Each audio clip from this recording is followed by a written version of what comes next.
Hola, ¿qué tal? Buenos días. Bienvenidos a este segundo día del coloquio Premio Sala 2024, la investigación sobre archivos, archivística y gestión documental en América Latina. Les pedimos una disculpa por el retraso para iniciar, dado que hemos tenido problemas técnicos y bueno, a nuestros moderadores y anfitriones, pues bueno, no ha sido posible que se conecten para dar inicio por cuestiones y fallas técnicas. Apelamos a su comprensión. y no queremos desaprovechar a nuestros premiados que ya están conectados y que están listos para poder presentar sus trabajos. Y sin más, en esta mesa 3 de Administración Pública y Normativa, Leyes, Decretos y Protocolos, quisiera presentar a Suelen Alves de Melo con su tema a tercerización da guarda e da gestado de documentos de la Prefectura de Belo Horizonte y sus implicaciones en la gestión y difusión y acceso. Suelen, ¿qué tal? Bienvenida y adelante con tu exposición. Hola, buenos dias, muitas gracias.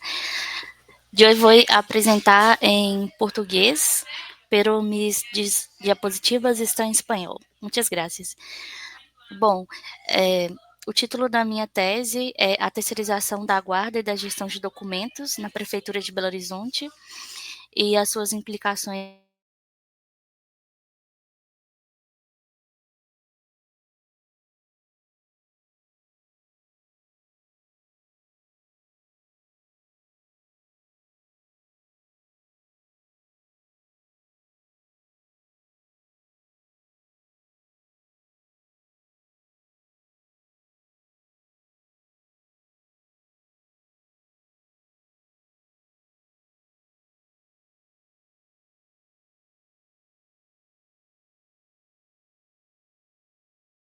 ações diretas e indiretas da Prefeitura de Belo Horizonte durante o período de 1997 e 2021. E nós escolhemos esse período porque, em 1997, na cidade de Belo Horizonte, houve a aprovação da primeira tabela de temporalidade, então os documentos já poderiam ser eliminados ou recolhidos ao arquivo, e no ano de 2021, porque foi nesse ano que o Arquivo Público da cidade de Belo Horizonte completou 30 anos. Sobre a estrutura do meu trabalho. Além da introdução e das considerações finais, nós temos 3 seções principais. A primeira se intitula Belo Horizonte, a Prefeitura e o Arquivo Público da cidade. A segunda, terceirização da indústria armamentista estadunidense aos arquivos brasileiros.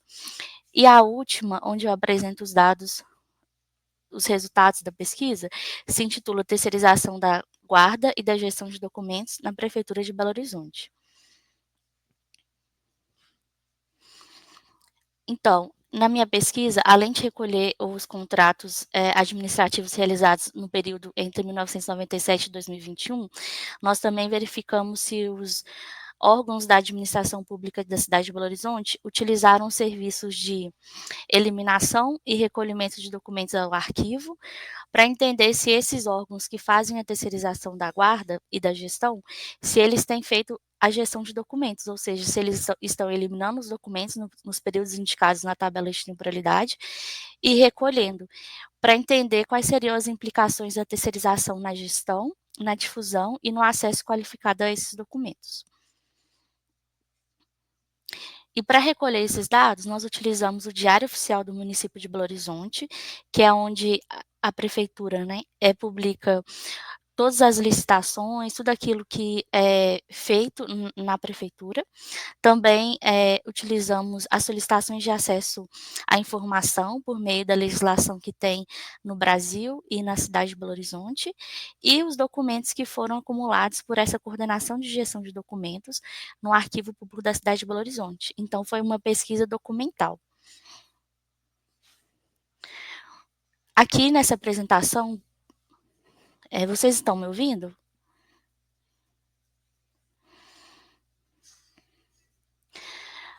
Aqui nessa apresentação, eu trouxe os resultados principais, por conta do tempo.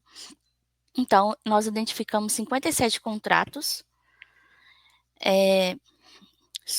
que se referem à guarda e à gestão de documentos, sendo que a maior parte deles, 42, tinham o objetivo apenas de guardar os documentos, sem ter nada relacionado à gestão, que seria, por exemplo, a transferência, a eliminação ou o recolhimento para o arquivo público da cidade.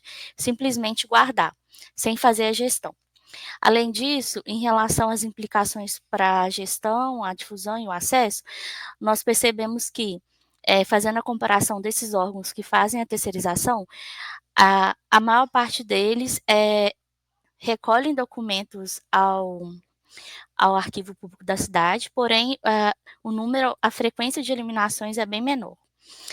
Além disso, outro resultado foi que a prefeitura tem gastado muito mais, investido muito mais na terceirização da guarda do que no próprio arquivo público da cidade. E nós conseguimos trazer esse resultado apenas durante um período, que foi de 2009 a 2021.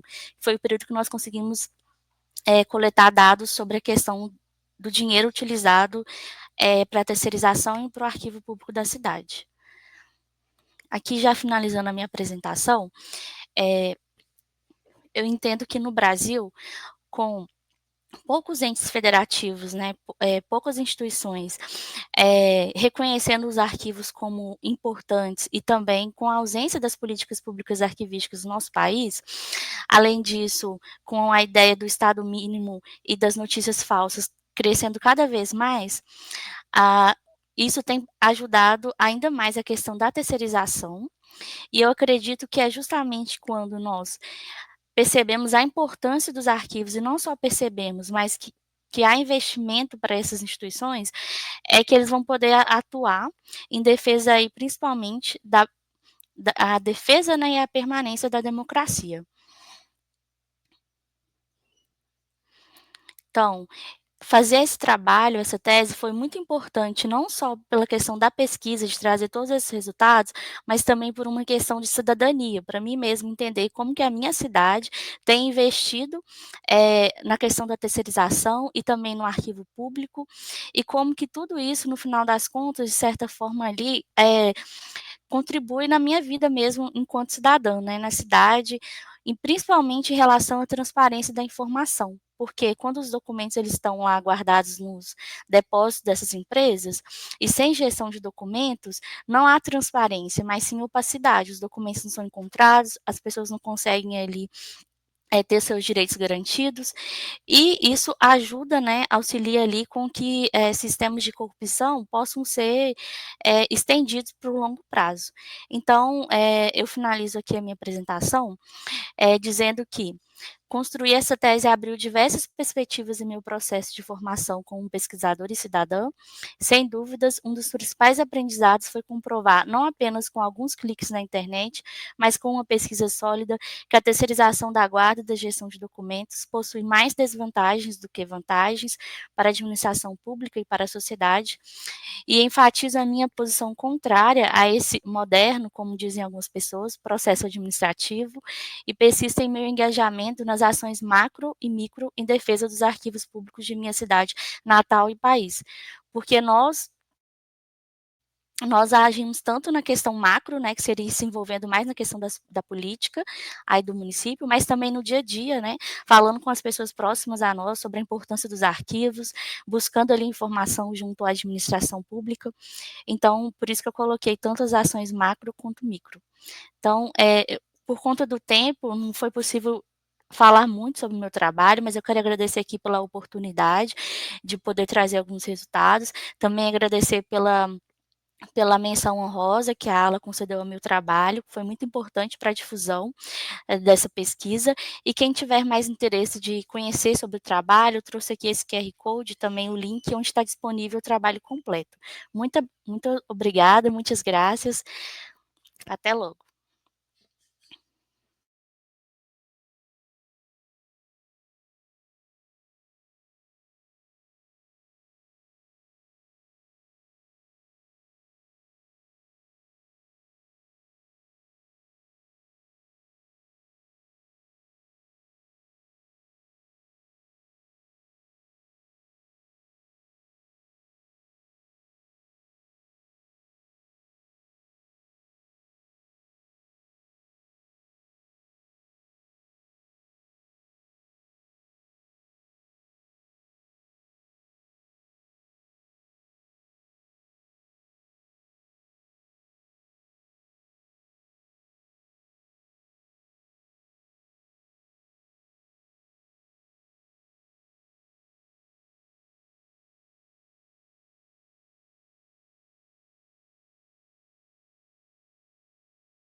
Muchas gracias, Suelen, perdón, por tu presentación. Agradecemos tu participación y vamos a continuar con Berta Inés Juárez. Ella nos va a presentar su tema, que es la gestión documental en las instituciones públicas de la Ciudad de México, implementación de la Ley de Archivos de la Ciudad de México, propuestas. Gracias, estimado Marco. Muy buenos días a todas y todos. ¿Me escuchan? Te escuchamos bien. ¿La presentación la pueden ver?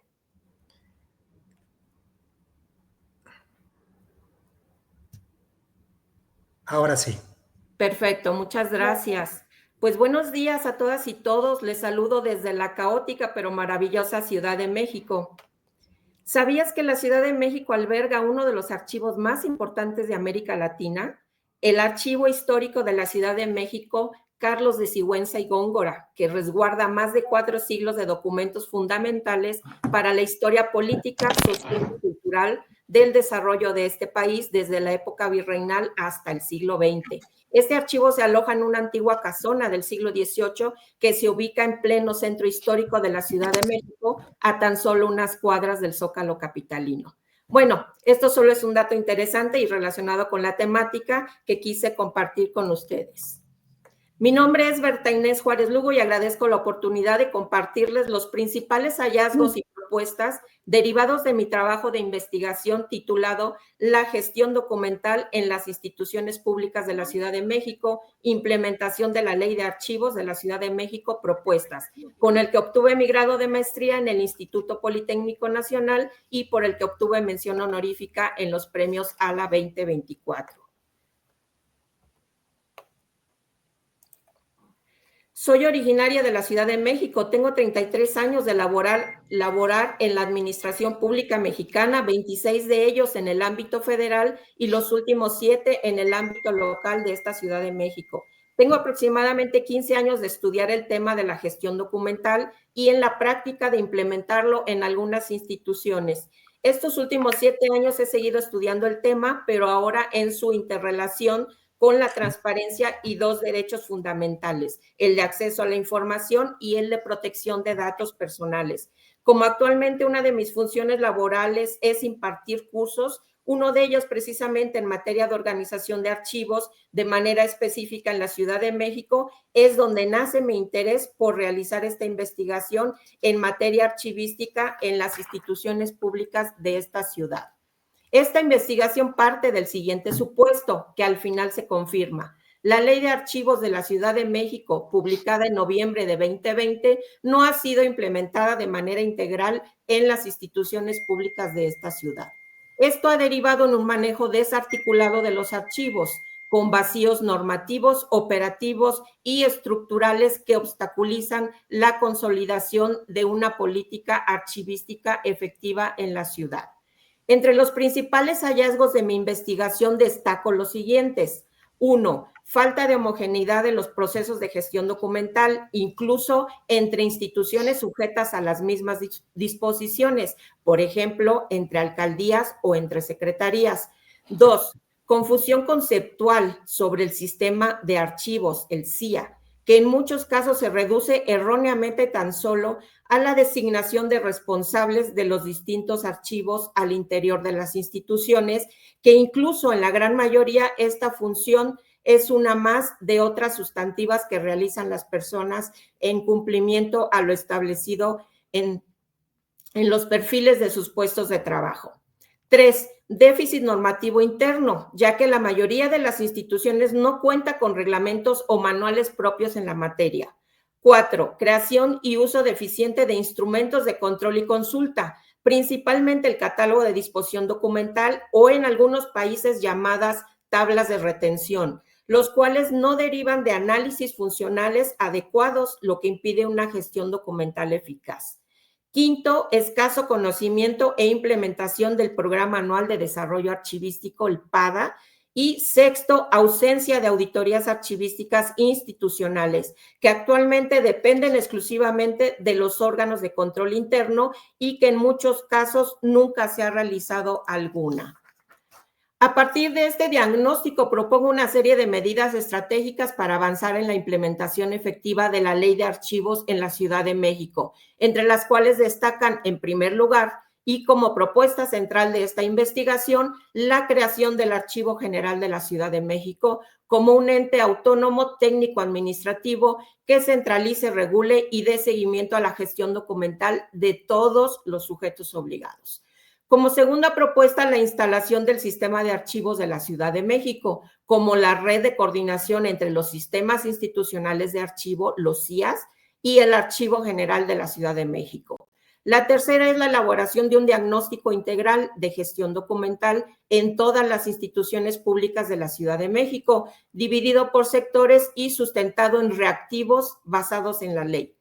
La cuarta propuesta es la emisión de la normativa reglamentaria derivada de la Ley de Archivos de la Ciudad de México, que aún está pendiente y a pesar de los plazos establecidos y ya fenecidos. Y finalmente, pero no por ello menos importante, la creación, profesionalización y fortalecimiento estructural y presupuestal de las áreas coordinadoras de archivos.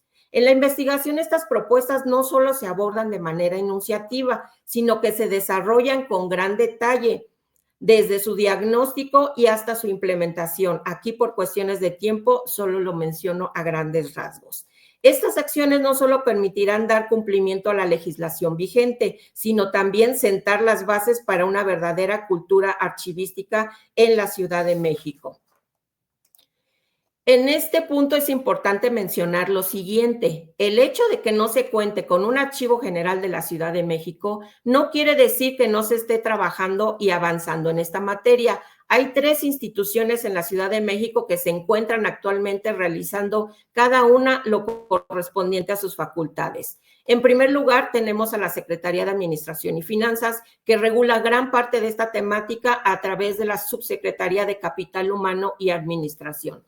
En este sentido, a partir del año 2001, esta dependencia emite un documento normativo llamado Circular 1, cuya observancia es de carácter obligatorio, pero solo para algunas dependencias e instituciones del entonces Distrito Federal y ahora Ciudad de México. Esta circular, además de la inicial del año 2001, ha sido actualizada en distintos años y hasta la más reciente, que fue publicada el pasado 20 de septiembre de 2024, que contempla un capítulo denominado Archivística, Integración, Funcionamiento y Administración de Documentos, y en la que se indica que se aplicará sin perjuicio de lo establecido en la Ley de Archivos de la Ciudad de México. En este documento se describen de manera general las disposiciones para el funcionamiento y administración de los archivos de las dependencias, órganos desconcentrados, entidades y alcaldías, y en el caso de los órganos autónomos será opcional. Este ámbito de aplicación es parcial en comparación con los entes mencionados como sujetos obligados al cumplimiento de la Ley de Archivos de la Ciudad de México.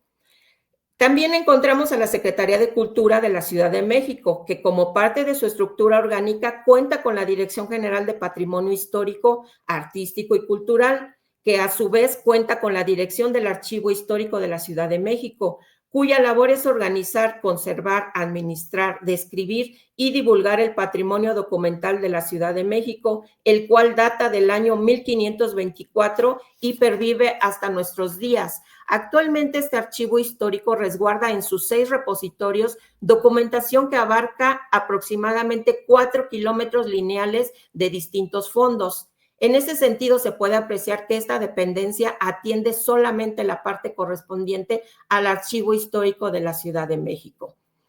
Bueno, y finalmente el Instituto de Transparencia, Acceso a la Información Pública y Rendición de Cuentas de la Ciudad de México, InfoCDMX, que es donde actualmente me encuentro laborando, en cuyo principal marco normativo, la Ley de Transparencia, Acceso a la Información Pública y Rendición de Cuentas de la Ciudad de México, emitida en 2016 y vigente a la fecha, incluye como uno de sus objetivos el de mejorar la organización, clasificación y manejo de documentos en posesión de sujetos obligados, por lo que ordena que estos deberán cumplir con la obligación de constituir y mantener actualizados sus sistemas de archivo y gestión documental, conforme a la normativa aplicable, es decir, conforme a lo establecido en la Ley de Archivos de la Ciudad de México, y que por su parte el InfoCDMX, entre sus obligaciones, debe opinar sobre la catalogación, resguardo y almacenamiento de todo tipo de datos, registros y documentos de los sujetos obligados, siempre por motivo de la interrelación estrecha con la garantía del derecho de acceso a la información pública y también de la protección de datos personales. Como se puede advertir, la regulación actual es fragmentada y está distribuida entre distintas instituciones, lo que evidencia la necesidad de crear el Archivo General de la Ciudad de México con el propósito de unificar, coordinar y fortalecer estas acciones hasta lograr la implementación integral de la Ley de Archivos de la Ciudad de México y de esta manera subsanar los hallazgos de los que les hablaba al principio.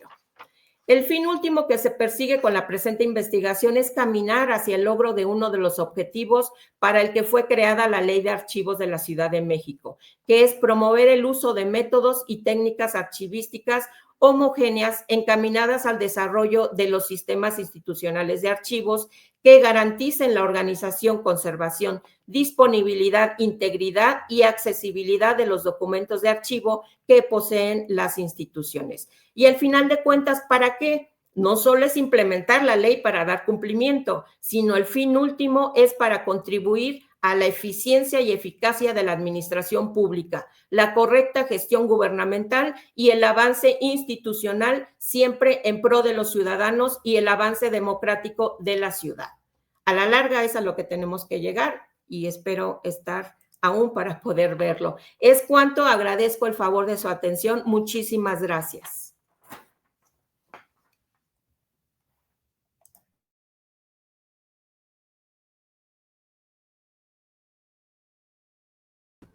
Muchas gracias a ti, Berta, por tu exposición. Y si te parece, continuamos con nuestro siguiente panelista, que es Dalton García. Hola, Dalton, ¿estás por aquí? Dalton nos va a presentar, Dalton García do Carmo, nos va a presentar la digitalización de sustitución, análisis y derecho del decreto, 10.278/2020 de la produção de representação digital. Olá a todos, boa tarde. Só esperar entrar na tela aqui a apresentação. Isso. Bom, vocês me ouvem? Sim, né? Então, como foi apresentado... Obrigado. Como foi apresentado pelo Marco, eu vou falar um pouco da minha dissertação de mestrado, com esse tema de digitalização de substituição, análise do decreto 10.278/2020 e da produção do representante digital. Essa dissertação foi defendida em dezembro de 2023, no programa de pós-graduação em Ciência da Informação da UFMG, aqui no Brasil. Bom, eu trouxe aqui, né, a estrutura da minha dissertação, foram 7 capítulos, e eu quero trazer para vocês também o problema, né, dessa pesquisa, né, que ela levanta, é a questão da fragilidade do decreto 10.278/2020, e então o objetivo seria estabelecer um entendimento melhor dos aspectos conceituais, né, que ela apresenta de forma muito superficial e sem qualquer tipo de vínculo com o contexto arquivístico, da mesma forma relacionar os requisitos que a ciência arquivística propõe e os procedimentos necessários de gestão de documentos arquivísticos com os requisitos que foram abordados, que foram contemplados pelo decreto, que são bem poucos, diga-se de passagem. Então, né, mediante essa informação inicial, né, justifica-se a pesquisa para evitar com que fosse realizada, né, dentro das instituições públicas do órgão administrativo federal, o que a gente denominou aqui no Brasil como digitalização selvagem e, ao mesmo tempo, uma eliminação indiscriminada de documentos, que a gente também, né, chamou aqui, ficou bastante conhecido como queima de arquivos. Além disso, o contexto ali de 2020, né, a gente tinha o início da pandemia, então muitos processos estavam migrando para o meio digital, e ao mesmo tempo que a transformação digital, né, apresentava uma série de soluções e tecnologias digitais de informação e comunicação. E assim, então, né, como arquivistas, né, é importante a gente interagir com essas outras áreas, né, a área de TI, administração e o direito, e, ao mesmo tempo, fomentar discussões, né, a respeito da gestão de documentos arquivísticos nas instituições, dos princípios arquivísticos, né, com o propósito de tornar esses processos administrativos, né, da esfera pública mais eficientes. Esfera pública e privada, né, como estou falando, né, de uma lei, né, federal, então a gente tratou muito a questão da esfera pública. Bom, como metodologia, foi realizada a pesquisa qualitativa, exploratória, e procedimento, né, foi justamente buscar fazer muita leitura, muita revisão em cima dessa pesquisa bibliográfica e documental, e assim seguir, né, os nossos referenciais teóricos, que é a base, né, para a gente, a teoria arquivística. É importante a gente entender, né, de como a gestão de documentos foi surgindo, né, não apenas aqui no Brasil, mas no contexto mundial, né, o propósito de tornar eficiente, né, essas questões de manipulação e manuseio dos documentos, ao mesmo tempo que a literatura arquivística, resoluções do Conselho Nacional de Arquivos aqui do Brasil, normas da ISO, da ABNT, que é a Associação Brasileira de Normas Técnicas, além da própria legislação nacional e internacional com essa temática de digitalização de substituição. Bom, e aí, dando mais um panorama, né, a respeito do contexto em que esse decreto foi publicizado, né, desde a década de 90, aqui no Brasil, já tramitaram no Congresso Nacional diversos projetos de lei que envolviam essa temática de digitalização de documentos, né, documentos originais em papel, e levar eles para o meio digital, né, de uma maneira, em alguns, era sim para substituir, né, de forma definitiva, né, de eliminar o documento em papel e manter apenas o digital, e outros eram mais serenos, assim, né, não eram tão rígidos. E da mesma forma, nas instituições públicas brasileiras, como Receita Federal, o Banco Central do Brasil, o Conselho Nacional de Justiça, né, internamente algumas leis e instruções normativas, resoluções, regulamentos internos já prediziam para que fosse realizado esse movimento de digitalização de documentos, porém, em nenhum desses casos, né, como a gente não tinha lei e um decreto, né, ou decreto no Brasil, que autorizasse a eliminação de documentos após a digitalização, então as empresas apenas faziam esse processo para tornar mais eficiente, disseminar melhor, de uma maneira mais rápida, né, talvez assim, a tramitação de suas informações e documentos. E aí, né, buscando nesse histórico também, a gente já tinha no Brasil a lei da microfilmagem, né, que é lá de 1968, e ela sim permitia a gente digitalizar, microfilmar um documento, né, um documento em papel, a gente trazia ele para o microfilme, e aí sim era possível, né, era permitido eliminar o documento em papel, né, considerando que o suporte de microfilme ele é muito mais íntegro para o documento e a sua durabilidade, né, segundo a literatura, vai até 500 anos, por se dizer, né. E aí, então, em 2020, né, nós temos o decreto 10.078, que surgiu a partir de uma medida provisória, que veio a se tornar lei 6 meses depois, e que em um único inciso, né, ali do artigo 3º, ele trazia essa informação sobre a possibilidade de digitalizar documentos de arquivos correntes, intermediários, e após a digitalização, fazer a eliminação desses documentos, ficando apenas o documento, né, no seu suporte no meio digital, né, o documento arquivo digital, como o documento institucional. Porém, né, como eu disse também anteriormente, o decreto ele é frágil, ele é muito superficial, ele é composto por apenas 13 artigos e 2 anexos, que aí apresentam, né, alguns detalhes técnicos a respeito da resolução, do formato de arquivo digital, né, o PDF-A e PNG, e os metadados que deveriam ser preservados a respeito desse documento que está sendo, né, criado no meio digital. Obviamente, né, teve respostas, né, da classe arquivística aqui no Brasil, né, foram emitidos pareceres, recomendações do próprio Arquivo Nacional, ao mesmo tempo que o próprio Conselho Nacional de Arquivos publicizou a resolução número 48, e também a Associação Brasileira de Normas Técnicas, né, com a prática recomendada 1013, em 2022. A resolução 48 do CONARC, ela especificamente tratou dos processos a serem adotados, né, para quem quisesse aderir, né, a esse tipo de tratamento do documento, de fazer a digitalização de substituição.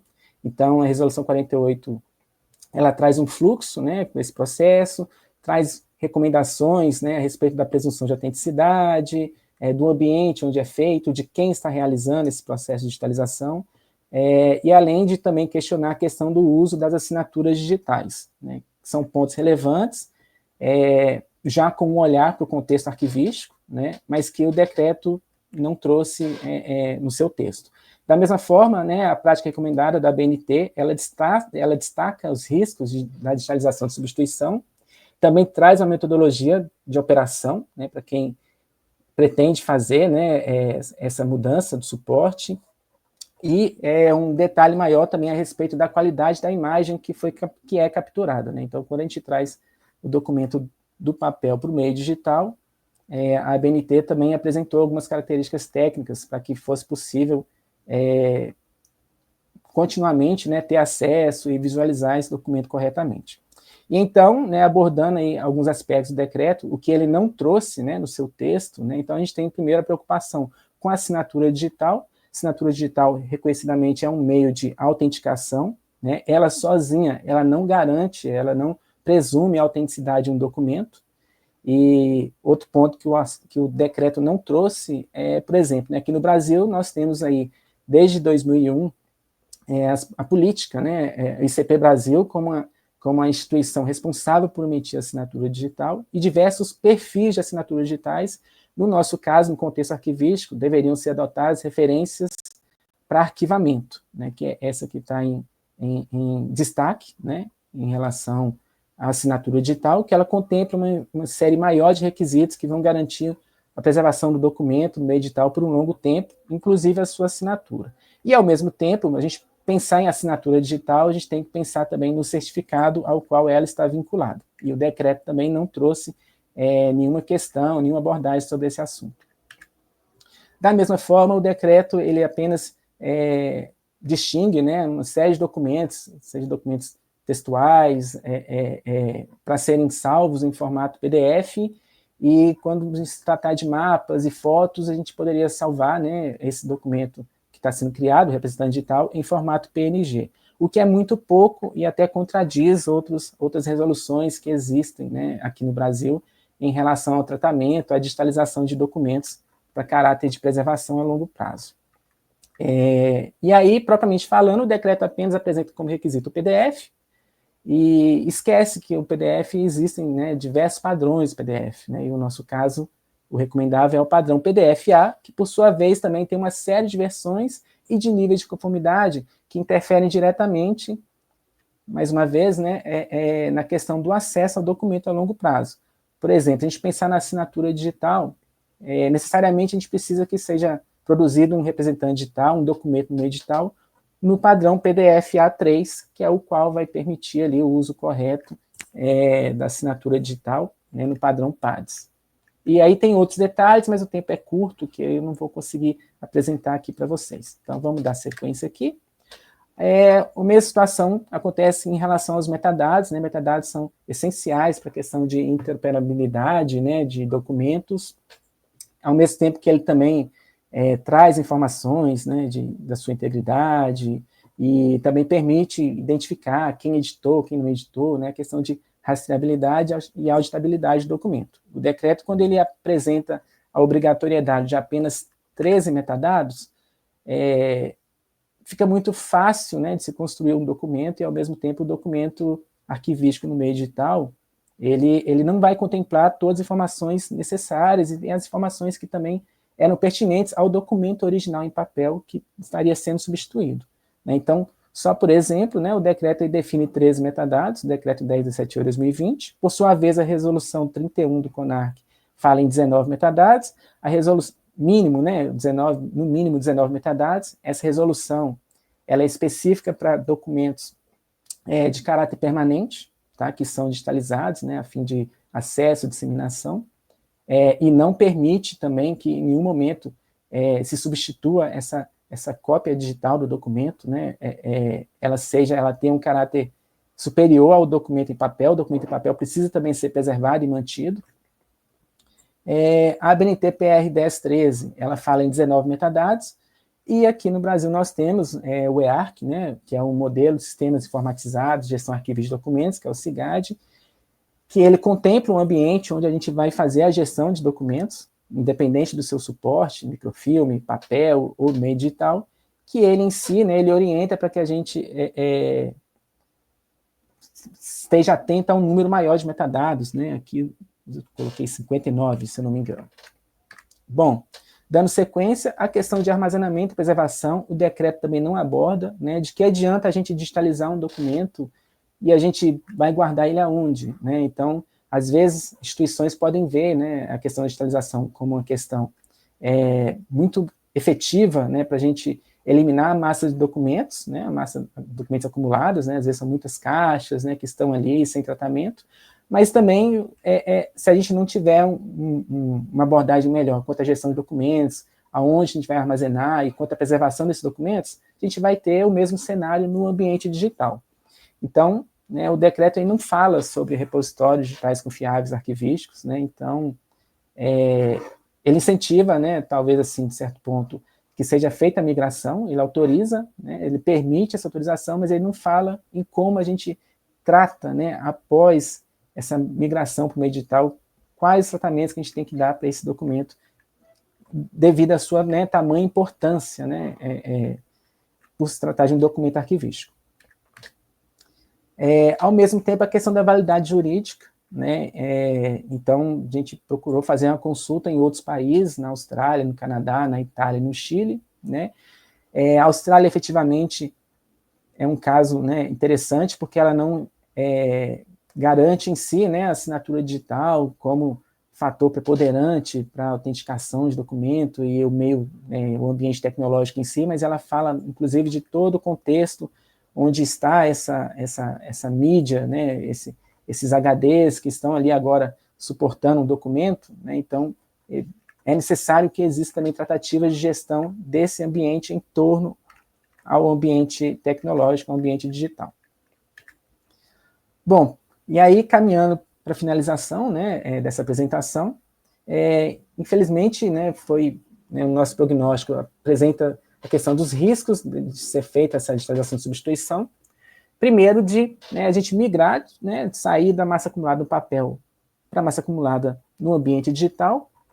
A questão da terceirização da digitalização, ela é muito crítica, né, porque a gente vai passar para uma outra empresa, uma outra instituição, o poder, né, o acesso aos nossos documentos, e ela faria essa digitalização e depois, né, o que ela faria com essas informações que ela tem, né, da nossa empresa. Então, eu também destaquei esse ponto. Porém, né, e aí, em contrapartida, a prática recomendada, acima de tudo, é a gestão de documentos, né. Antes de se pensar em construir um representante digital, em fazer a digitalização de substituição, é importante que a instituição priorize a gestão de documentos, até porque ali ela já vai dar um passo, né, para que ela realmente consiga fazer, né, a mudança de suporte, mas apenas os documentos que são necessários, né, após, né, ela ver essa questão da gestão de documentos, ela aplicar a gestão de documentos, as ferramentas, plano de classificação, tabela de temporalidade, né, nos seus documentos que são produzidos na instituição. Então, finalizando, né, como resultados, a gente levantou uma série de análises e indagações sobre essa questão do decreto 1078, da sua forma de aplicação, né. Infelizmente, o decreto veio a partir de uma atuação política, né, então ele não considerou o contexto arquivístico, posso falar que minimamente ou quase nada de participação, né, de cientistas, né, de profissionais da área, do próprio Conselho Nacional de Arquivos, não foram chamados para essa conversa, né, antes da publicação do decreto 1078. Então, conselhos arquivísticos estão ignorados nesse decreto, ao mesmo tempo que a gente também não foi possível estabelecer um custo-benefício, né, o decreto ele não atenta para esse ponto. Às vezes, nem sempre vai sair mais barato a gente digitalizar documentos, a gente manter um parque tecnológico, do que a gente, né, manter a documentação no formato original, né, no formato em papel, diga-se de passagem. A partir de tudo isso, a gente tentou construir uma sistematização, né, com que são situações relevantes, né, questão de aspectos governamentais, legislação, política pública arquivística, aproximação do CONARC com a BNT, aspectos institucionais, questão de governança arquivística, de gerenciamento arquivístico, as próprias políticas de arquivo e a gestão de documentos ali na instituição. Da mesma forma, os aspectos técnicos, né, que são abordados nesse processo de digitalização, e a compreensão dos profissionais, o desenvolvimento dos profissionais. É importante para o arquivista hoje conhecer minimamente, né, sobre, né, e ter um diálogo maior com a área de TI, né, de tecnologia da informação, com questões da informática. Esse escopo é fundamental para que seja feita a digitalização de substituição. Considerações finais, né, então, a gente destacou o papel do CONARC, que mesmo com poucos recursos e não sendo chamado para conversa, ele tem um papel de destaque, né, quando ele propõe algumas resoluções que visam aperfeiçoar os procedimentos arquivísticos. E, finalizando, é a questão da gestão de documentos, que é fundamental, independente do suporte de documento. A gestão de documentos tem que ser priorizada nas instituições. Bom, quero agradecer, então, a ALA, né, pelo prêmio ALA 2024, pelo reconhecimento que foi dado à minha dissertação, a minha orientadora, a professora doutora Cíntia Aparecida Chagas, a banca examinadora da dissertação, ao programa de pós-graduação em Ciência da Informação, PPGCI, na FMG, e a CAPES e a FAPEMIG, e também parabenizo os colegas, né, pelos trabalhos que foram remetidos ao Prêmio ALA e também aos que foram premiados. É isso, agradeço a oportunidade, bom dia, boa tarde a todos. Muchas gracias, Dalton, por tu presentación. Dalton fue uno de los premiados en los Premios ALA 2024. Gracias, Dalton. Continuamos ahora con la mesa 4, historias, clasificaciones y colecciones, reflexiones sobre la trayectoria de los archivos en América Latina. Y para continuar, damos el turno a Claudio Ogaz Bilbao con su investigación A Hidden History of Our Discipline, Latin American Archival Thinking in the Mid-20th Century. Adelante, Claudio.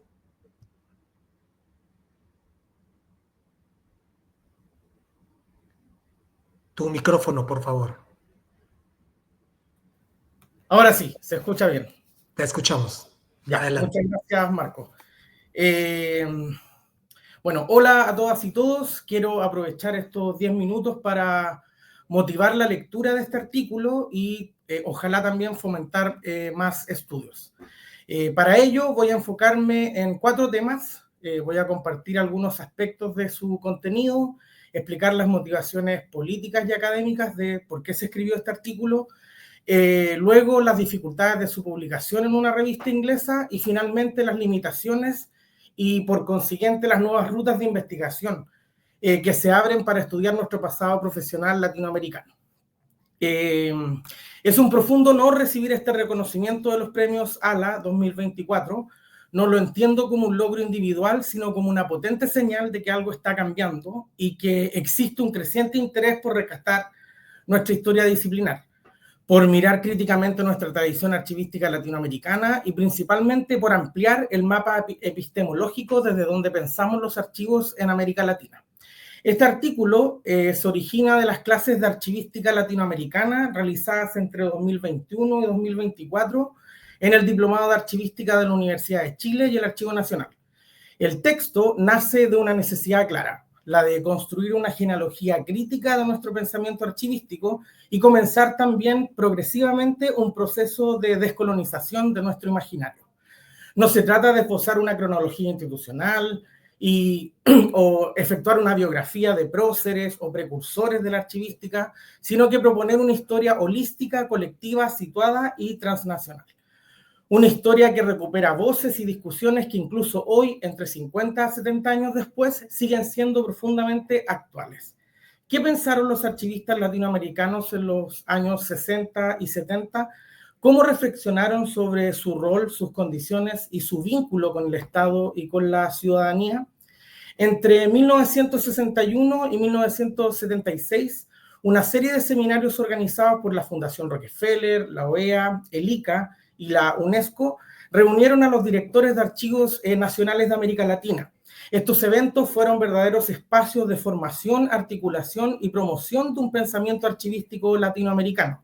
Lejos de ser encuentros técnicos, estas reuniones fueron plataformas de discusión donde se generaron diagnósticos, se identificaron problemas y sobre todo se proyectaron soluciones.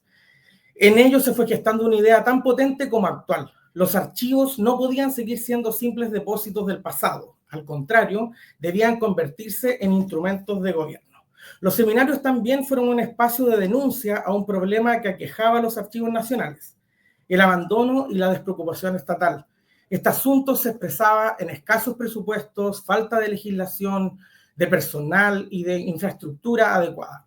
En un contexto de Estado desarrollista, los archiveros también realizaron un aporte para entender estructuralmente su realidad, concibiendo a América Latina como una unidad conceptual e histórica. La conclusión de estos seminarios fue que el Estado era el problema y también, a su vez, la solución para el desarrollo archivístico, y también que había que superar la función histórica de los archivos. ¿Les suena conocida esta historia?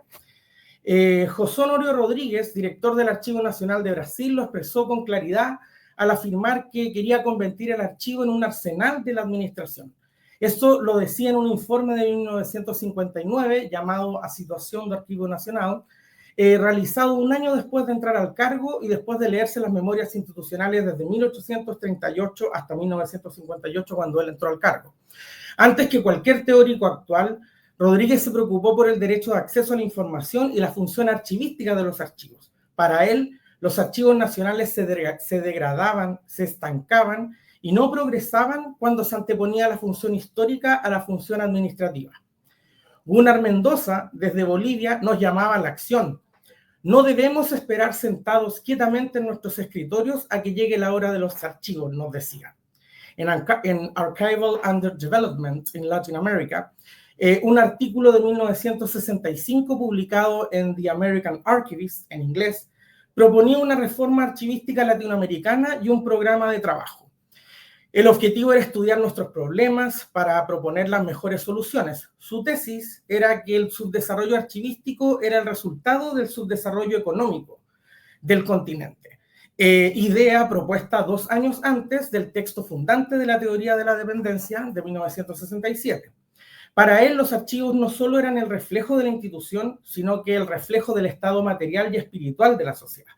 4 años antes, en 1961, también Gunnar Mendoza fue el primer latinoamericano en estudiar 27 cuestionarios para realizar el primer diagnóstico de los problemas de los archivos latinoamericanos. José Pedro Esposel, presidente de la Asociación de Archivistas Brasileños, nos invitaba a que debíamos conocer a fondo los obstáculos estructurales al desarrollo archivístico.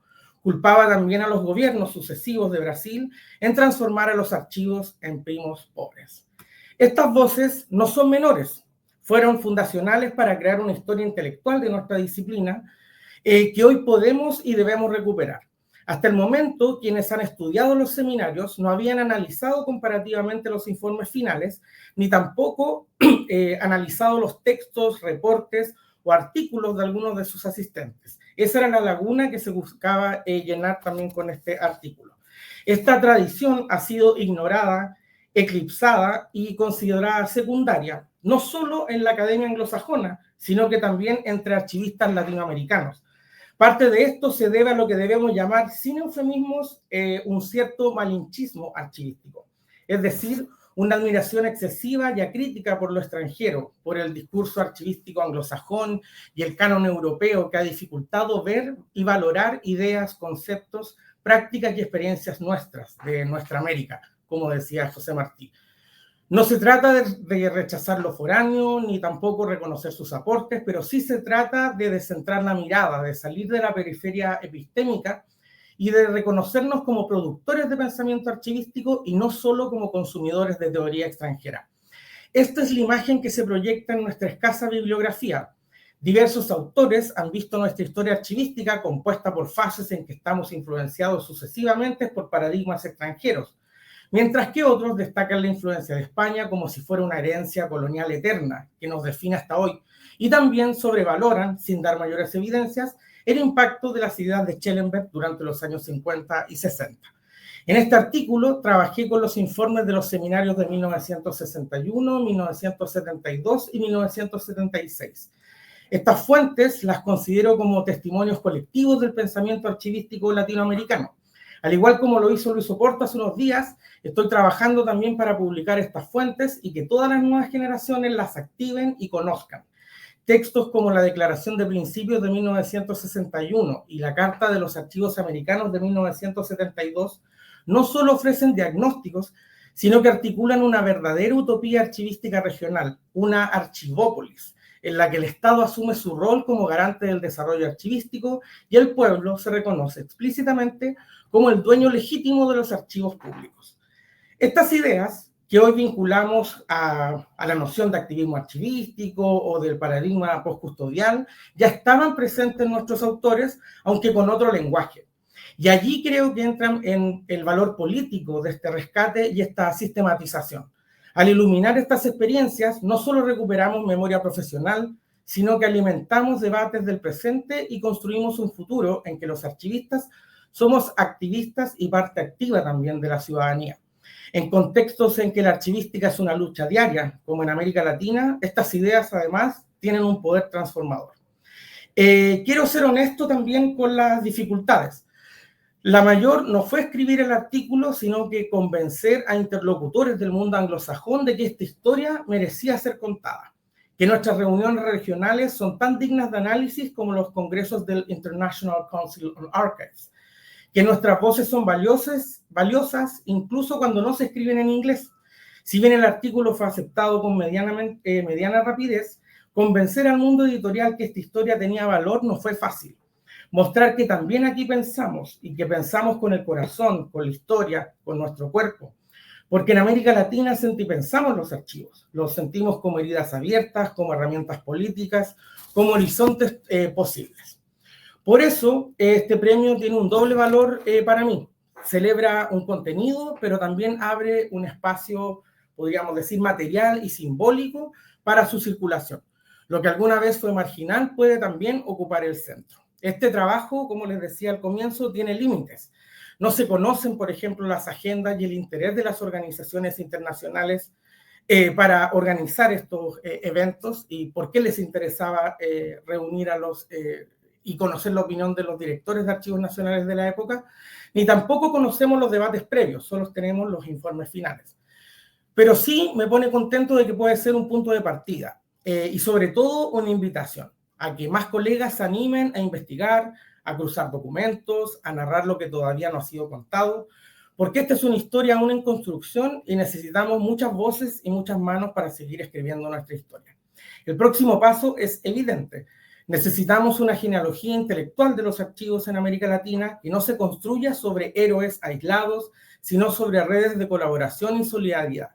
Necesitamos seguir revisando las fuentes de la UNESCO, del ICA, de la Fundación Rockefeller, y sobre todo necesitamos contar y difundir esta historia para que los archivistas del futuro sepan que aquí también se pensó, se debatió y se soñó. Pensar con más profundidad, más raíces, más conciencia crítica e imaginar una archivística que crece con la fuerza del pasado sobre sus hombros. Este trabajo no fue escrito para el pasado, sino para el presente y el porvenir. Recupera un momento de reflexión crítica y de ambiciosas propuestas de los archivistas latinoamericanos, un desafío de retomar estas agendas inconclusas para pensar el futuro. Por eso recibo este premio como una oportunidad de volver a mirar nuestra disciplina desde nosotros mismos, como una forma de recuperar el hilo de una tradición crítica, activista, inconforme pero inconclusa. Una fuerza que no espera la hora de los archivos, como decía Gunnar Mendoza, porque sabe que esa hora debe ser y es ahora. Muchas gracias. Muchas gracias, Claudio. Claudio Gas fue ganador en la categoría de artículo de los premios ALA 2024.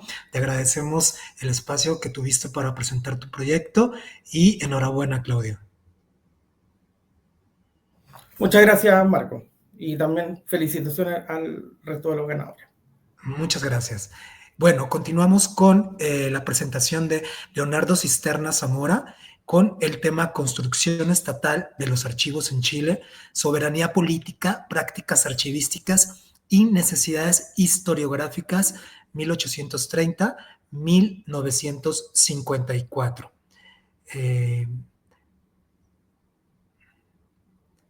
No sé si está por aquí Leonardo.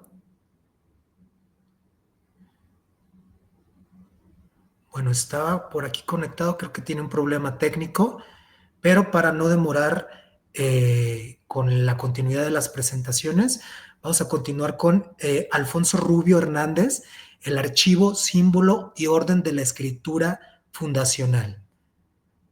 Alfonso. Sí. ¿Se me escucha bien? Ok, Marco. Sí. Bueno, buenas tardes ya. Gracias por la organización del evento y enhorabuena a los premiados, ¿no? El libro por el que estoy aquí se titula El archivo, símbolo y orden de la escritura fundacional, Villa de Medellín, Nuevo Reino de Granada. Es en representación de Colombia y se trata de historia archivística. Voy a ser muy breve. Yo creo que el libro se puede ver perfectamente en muchas páginas de la web, de internet, y también su introducción puede leerse en ellas para quien esté interesado, ¿no? Bueno, es parte, tengo que decir que es parte de mi tesis doctoral.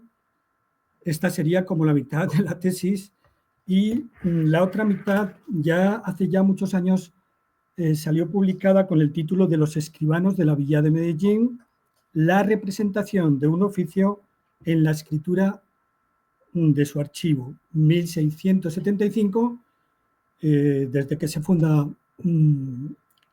la Villa de Medellín hasta 1819, cuando el Cabildo proclama la independencia de la corona española. Bien, más que hablar de historia archivística, podríamos hablar también para globalizar la disciplina de cultura escrita, ¿no? Historia social de la cultura escrita, donde podríamos alojar tanto al libro de los escribanos como a este otro de el archivo, que trata de más que nada de sus representaciones, ¿no? Como símbolo y orden de un poder que se instala en un determinado territorio. Se compone de dos partes, es un trabajo de muchos años.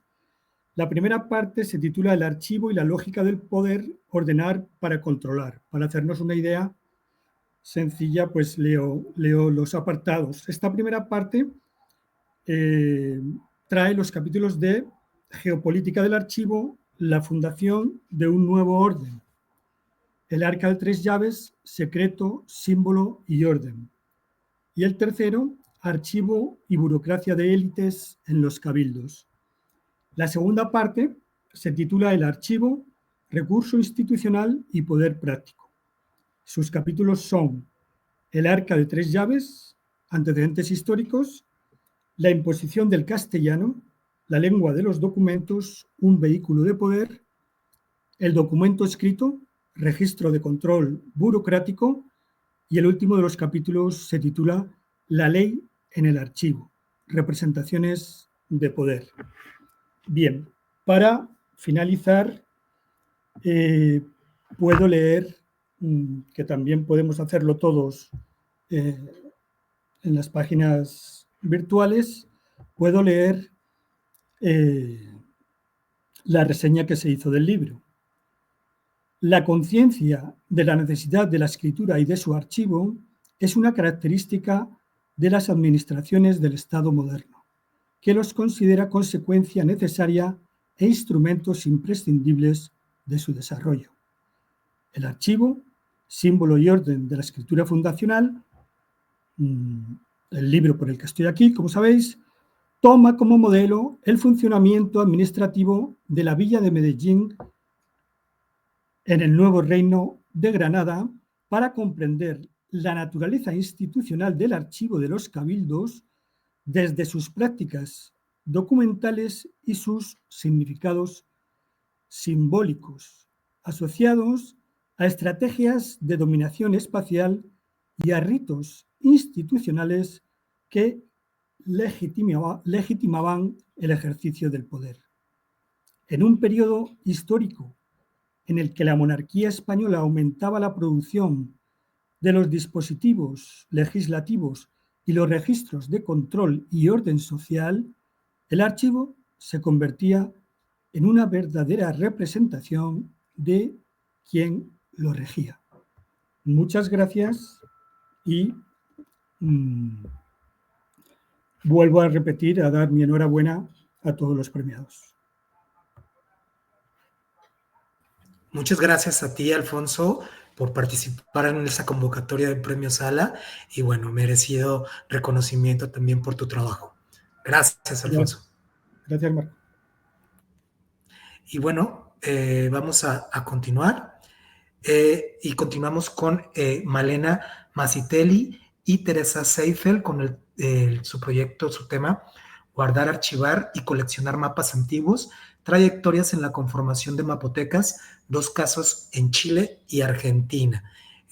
Damos la bienvenida a Malena y a Teresa. Bueno, no veo a Teresa, yo creo que... ya la veo por acá, perdón.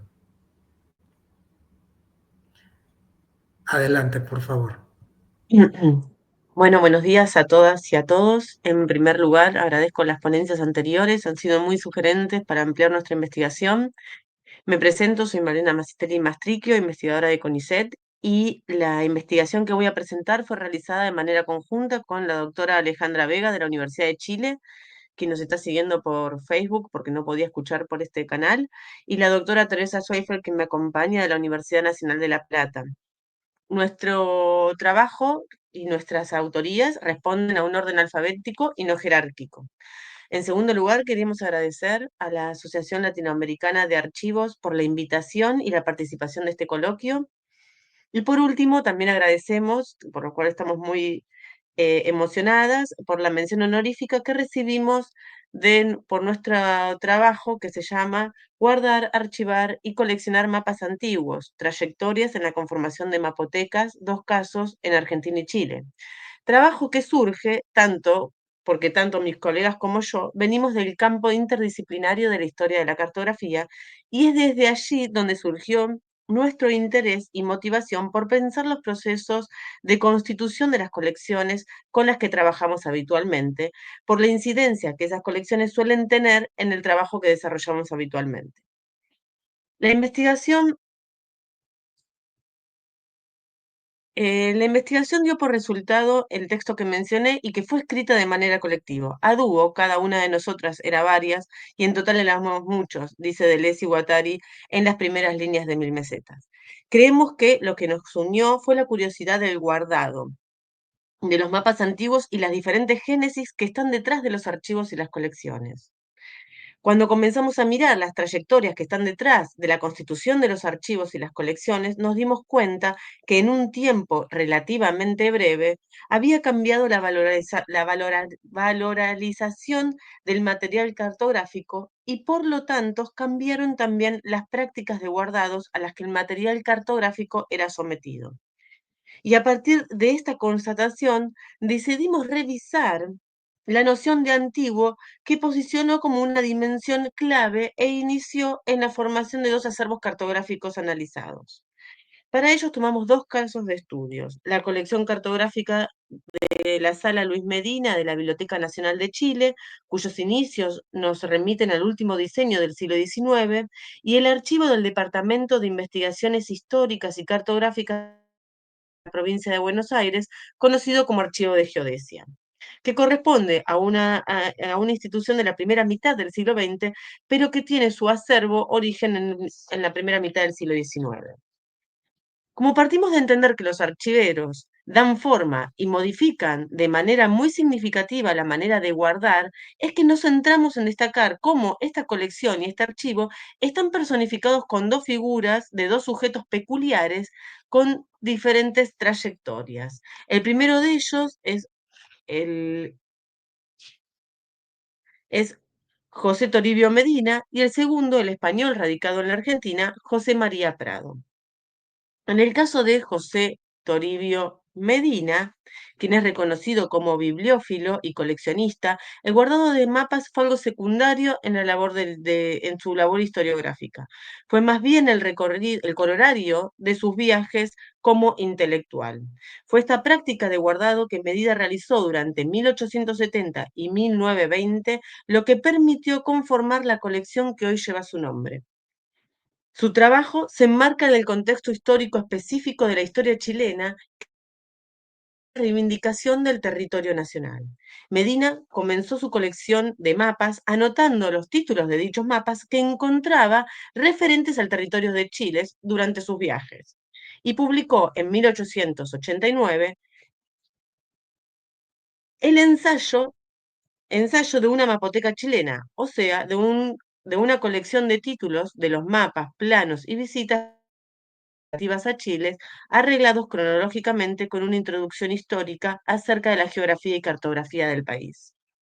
En este ensayo, Medina incluyó además los mapas que sí tenía guardados en su poder, no solo los títulos. Su colección comenzó en su casa biblioteca, aunque no hay registros de muebles que alberguen la cartografía, ni en las fuentes escritas ni visuales. En 1925, dicha colección fue trasladada a la Biblioteca Nacional de Chile con el mandato de confeccionar un catálogo.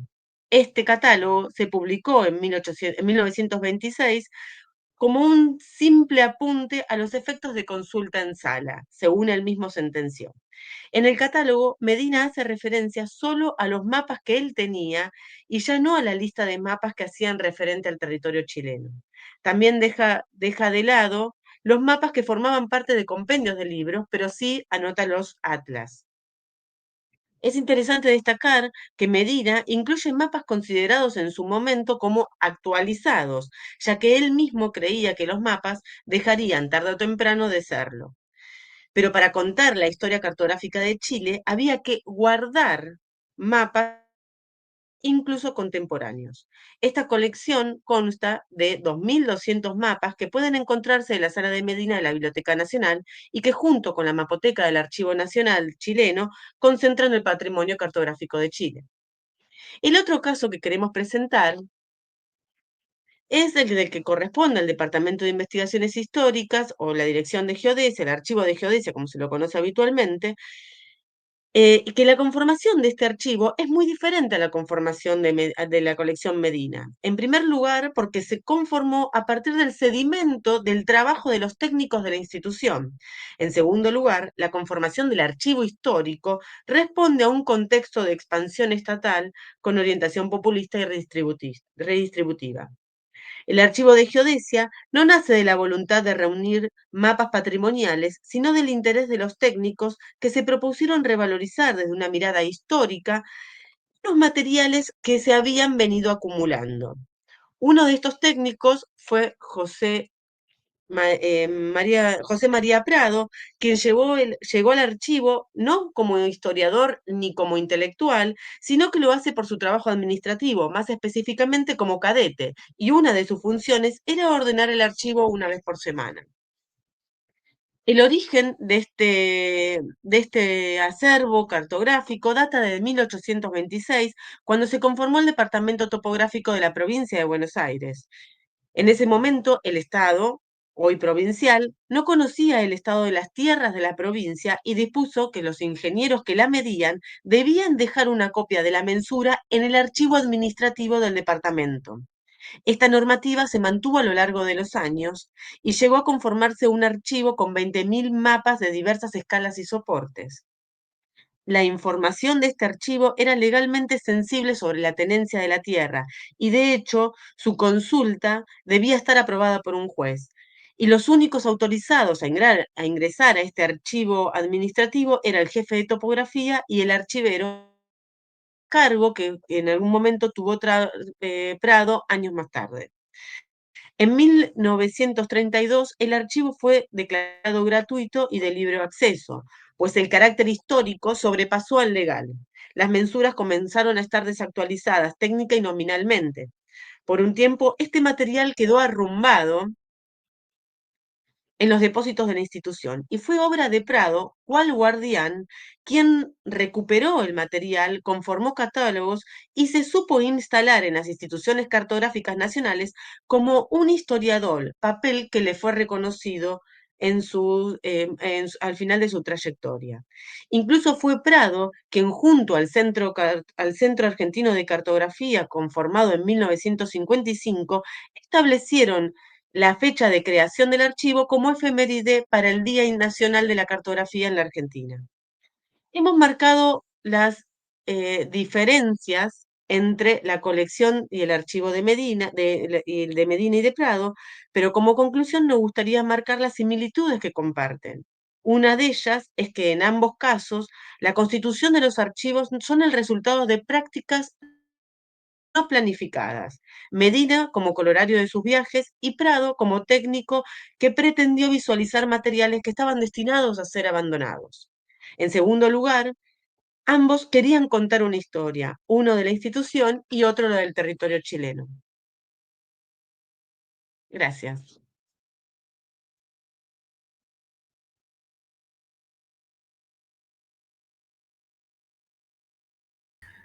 Muchas gracias, Malena, Teresa y Alejandra, por presentar su trabajo que, como bien dicen, obtuvo una mención honorífica en los premios Sala. Les agradecemos y vamos a continuar ahora con Leonardo, creo que ya está por aquí. Leonardo Cisternas.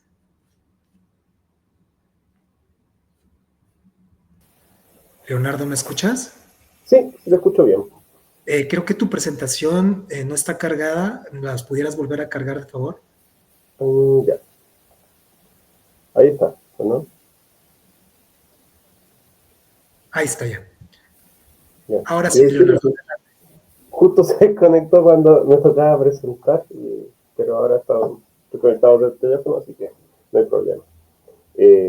Agradezco la invitación, también agradezco la mención en torno a la temática. O sea, este es un trabajo de tesis de magíster que hice entre el año 2018 y 2020, que se denomina Construcción Estatal de los Archivos en Chile, Soberanía Política, Práctica Archivística y Necesidades Historiográficas 1830-1954. Interesante respecto a las presentaciones anteriores, en particular a la presentación de las investigadoras anteriores, porque entre comillas, se enmarca dentro de aquello que ellas ven desde la mapoteca. Solo a modo breve, licenciado en Historia por la Universidad de Chile, magíster en Historia por la Universidad Católica, donde estuve el grado a partir de esta tesis, y actualmente candidato a doctor por la Universidad de Chile, docente de la Universidad Alberto Hurtado, donde realizo cursos de archivística, y en el diplomado de archivística de la Universidad de Chile, donde también hago un curso de archivística latinoamericano. Mis intereses dan cuenta de trabajo con archivos comunitarios, historia de los archivos, y actualmente bien adentrado en el mundo de la educación en archivos. Solo voy a dar una cuenta de la investigación. Esta investigación tuvo como objetivo la Organización Estatal de los Archivos entre 1830 y 1954, desde diversos elementos, desde la instalación vinculada al desarrollo de la burocracia estatal, desde también instalación de prácticas archivísticas, tales como conservación, organización de los foros documentales.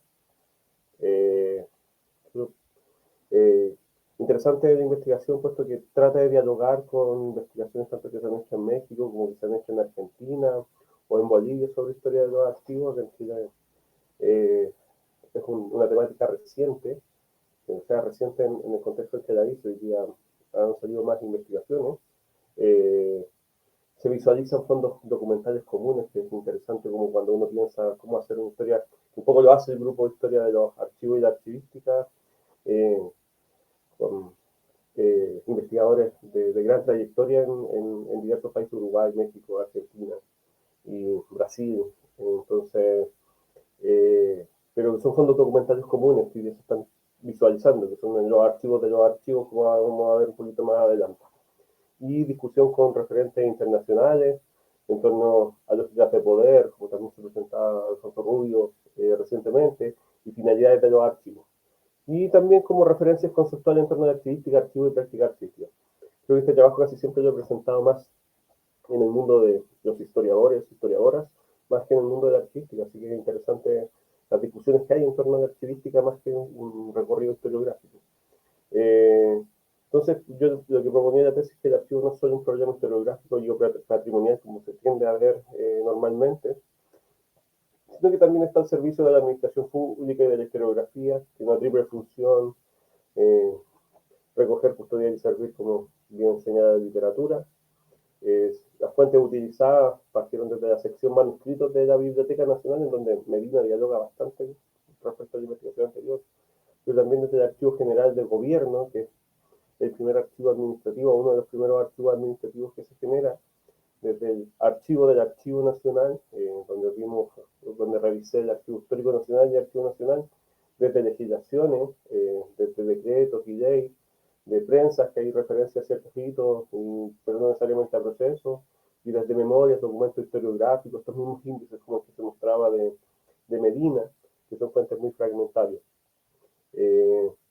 Solo brevemente, en la tesis se mostró, tuvo 3 capítulos. El primero es una tesis extensa en marco temporal, que es qué hacer con los archivos de la República, a propósito de un libro de la Premio Nacional de Historia que señala qué hacer con Dios en la República. La pregunta, ¿qué hacer con los archivos de la República? Debate y funcionamiento de los archivos entre mediados del siglo XIX y el siglo XX.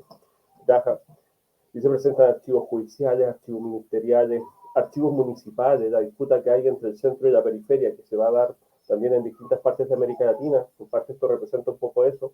La sección manuscritos, un segundo capítulo, que es una sección que guarda archivos históricos, el Archivo General del Gobierno y el Archivo Histórico Nacional, y después nos adentramos propiamente en el Archivo Nacional. Hay distintos procesos. Está el proceso de construcción del Estado, que es continuidad de desapego con el periodo colonial, documentos que quedan del periodo colonial y que son descritos posteriormente, la creación de una nueva institucionalidad que requiere de archivos, guerras civiles de por medio, legitimación territorial, principalmente a través de la Guerra del Pacífico en el último cuarto del siglo XIX, también paralelamente la consolidación de una historiografía nacional, que Medina es el clásico ejemplo de aquello, y búsqueda documental colonial interna y externa, principalmente en España, pero también en Inglaterra. Un primer momento que va de 1847 a 1886, que es la recolección documental por América y Europa, un poco lo que hacen actos intelectuales en América Latina, y las controversias entre la capital y las provincias, o sea, la organización documental de archivos ministeriales, que fueron fundamentales para la consolidación del Estado, y las controversias entre la capital y las provincias respecto a quién tiene la potestad sobre los documentos, que son potestades notariales, no solamente historiográficas, sino que son notariales respecto a la propiedad de la tierra, propiamente tal. Y después las primeras instituciones centralizadoras, que traen los documentos de región y los instalan en Santiago de Chile, la sección manuscritos, como mencionaba, el Archivo General del Gobierno, el Archivo Histórico Nacional, que es heredero de la sección manuscritos, y el Archivo Nacional. Quería dar como ejemplo, y solo dar a modo de ejemplo, de elementos archivísticos propiamente tal, que son interesantes de analizar y contrastar con la realidad actual. En honor al tiempo no es mucho lo que se puede profundizar, pero dar algunos ejemplos. Primero, la primera función de la sección manuscritos fue recoger documentos históricos, encuadernarlos. Gran parte de la documentación en Chile está encuadernada y es de este periodo principalmente. Y atender a la historiografía nacional o a esta incipiente historiografía nacional. Entonces, ¿qué es lo que se guarda? El porcentaje de volumen en la sección manuscritos hacia 1917, principalmente de Contaduría Mayor, de Real Audiencia, Camarines General, que son documentos escribanos, Inquisición, que son documentos principalmente coloniales, que es lo que se levanta de los archivos coloniales que quedaron post-independencia, pero también de historiadores que buscaron documentos en distintas partes, como Vicuña Maquena, como Morla Vicuña, que no es historiador, pero sí es un político que va a buscar documentación para legitimar el Estado de Chile, un poco similar a la línea que contaban desde lo cartográfico. segundo lugar, acá se visualiza un poco el trabajo desde los primeros años de los manuscritos, o por lo menos desde la primera década desde la década de 1890 en adelante, este interés por empastar y catalogar, que son las dos funciones principales, armado de índices, de catálogo, quizás no con los conceptos archivísticos que conocemos hoy, pero sí con una referencia a ciertos elementos de descripción archivística y de conservación. Se conservan documentos de distinto carácter, que un poco ya lo vimos antes. Heredero de la sección manuscrito está el Archivo Histórico Nacional. El Archivo Histórico Nacional también va a tener la primera función, que va a ser 1925, encuadernar documentos. Va a haber una cantidad de transferencia documental enorme. Ellos no lo llaman como transferencia documental, sino de envío de documentación, pero que en el fondo acude a ese concepto contemporáneo. Cantidad de volúmenes, ya la mayoría son volúmenes ya empastados, porque son los documentos que venían de la sección manuscrito, pero también hay paquetes, cajas con documentos. Principalmente instituciones judiciales que tienen que ver con el contexto, y provinciales y ministeriales que tienen que ver con el contexto de construcción del Estado principalmente. El Archivo General del Gobierno, que es el archivo administrativo, también va a conservar documentos desde 1887 en adelante, principalmente documentos de ministerios, como se ven. Uno podría hacer un zoom ahí a cuáles son los intereses de revisar documentación. Y finalmente el Archivo Nacional, donde quiero detenerme un poquito más, que es de 1927 a 1954.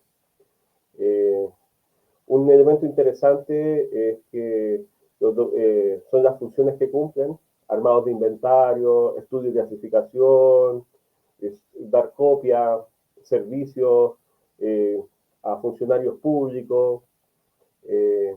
Y lo otro interesante es qué documentos ingresan primero. Los primeros documentos que ingresan, los que tienen más prioridad, son documentos de dos conflictos limítrofes, tanto en el norte, posguerra del Pacífico, y tanto en el sur también en conflicto con Argentina en la Patagonia.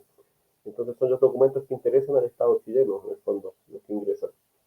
Y eso se ve reflejado en las transferencias documentales, que es un trabajo que se hizo a partir de sistematización de información, en donde la mayor cantidad de documentación que ingresa es de Tarapacá en un primer momento. Después en otros gráficos podemos ver que es de Magallanes. Se dan cuenta de otros lugares es muy bajo el porcentaje.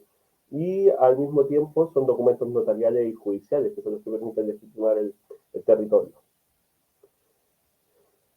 Transferencias documentales constantes, pero sí en un primer momento muy intensas, que responden a ese contexto de delimitar territorialmente posguerra de Primera Guerra del Pacífico y posguerra del Pacífico cierto territorio, y porque había que legitimar quién quedaba con cuál territorio.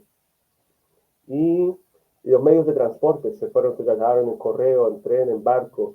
Este es un caso particular, pero que muestra cómo se fueron perdiendo documentos, no llegaban los documentos en un territorio que es muy largo y que tiene geográficamente es muy particular. Entonces, habían documentos que llegaban, otros documentos que no, otros documentos que se quemaban, que quedaban en la aduana. Entonces, es bien variado en ese aspecto.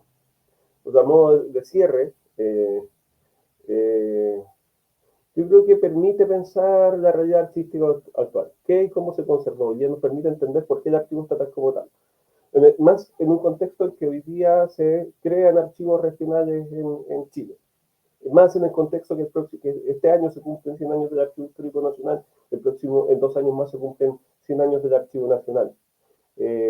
Esto también puede contribuir a la legislación histórica en torno a la ley de archivos. O sea, no tenemos ley particular de archivos que se está construyendo.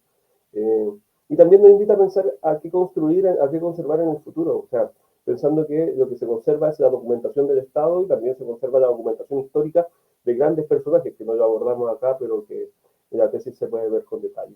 Eso, muchas gracias.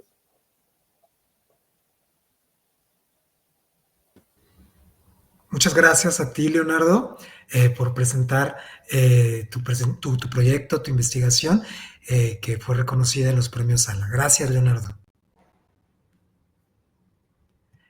Bien, pues con esta presentación de Leonardo Cisternas llegamos al final de este segundo día de coloquio Premios ALA 2024, la investigación sobre archivos, archivística y gestión documental en América Latina. Primero que nada, queremos agradecer a Ramón Albert, coordinador del grupo de trabajo para la dinamización cultural de los archivos, desde donde se gestan los premios ALA, la organización de los premios ALA, y a todo el equipo involucrado en la organización de los premios, la doctora Mercedes de Vega, que hoy iba a estar como moderadora, pero por una cuestión, una falla técnica que a veces se complicó, no pudo hacerlo y no pudo estar con nosotros, pero estuvo aquí intentando poder compartir con nosotros. Lamentablemente no fue posible. También agradecemos a Gabriela Guerrero, que también ha sido una gran colaboradora en este tema. También agradecemos a Mari Luna y a Geisbel Espinosa, a María Fernanda Treviño, todas ellas grandes colaboradoras para que los premios ALA puedan ser una realidad. Y pues sin más, les informo que los premios ALA continúan y en 2026 abren su siguiente convocatoria para poder seguir recibiendo investigaciones sobre archivos, archivística y gestión documental en América Latina. Agradecemos a todas por su atención y seguimiento y les deseamos que tengan una buena tarde. Gracias, hasta luego.